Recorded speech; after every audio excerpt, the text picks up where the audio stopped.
On behalf of the EFDD, Mr Farage. I've been wondering why David Cameron's been slashing our armed forces, won't commit to 2%, is happy for us not to be able to defend our islands. I think Mr Juncker's given us the answer. We're going to do it at an EU level. We're going to have a European army. Now, when I raised this last year with the Deputy Prime Minister, Liberal Democrat Nick Clegg, he said it was a dangerous fantasy to even talk about an EU army. I hope every Liberal Democrat voter has heard Mr Verhofstadt today, the leader of the European Liberals, crying out for militarisation at an EU level. Of course, the truth is, it's already happening. We already have a European Defence Agency.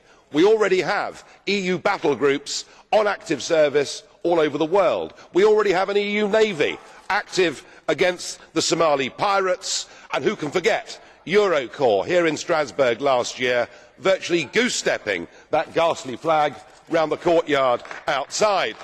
And of course the Lisbon Treaty, Article 28, provides for all of this. Tony Blair was right.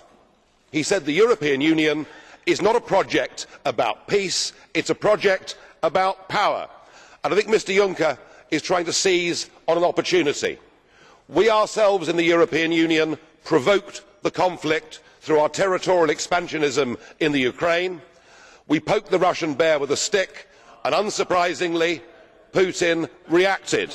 But this now is to be used as an opportunity to build a European army. And when? Mr Verhofstadt, I know that by heckling you increase your hits on YouTube, because otherwise nobody in Europe wants to listen to you, and the President really ought to let me speak. Just a moment, please. Just a moment. Thank you. Mr Farage, just a moment, please. Just a moment, please. Just a moment. Mr Verhofstadt, I turn to you.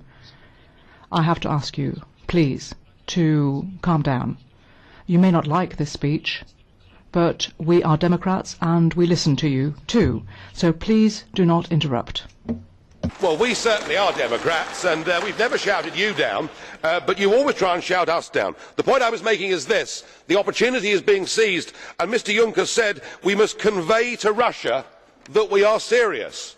Who do you think you are kidding, Mr Juncker? We do not want any part of an EU army, and I doubt the rest of the peoples of Europe do either. Thank you.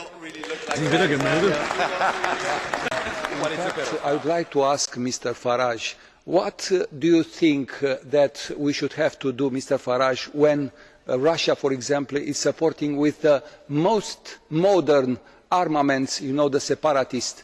Do you, as an European Union, have to do something to support Ukraine, to fight in the eastern Ukraine, or do you think that we should have to wait to fight on the western Ukraine for the stability of Europe? Don't you think that we together have to send a clear message of solidarity and unity of the European Union, considering this important subject? Thank you.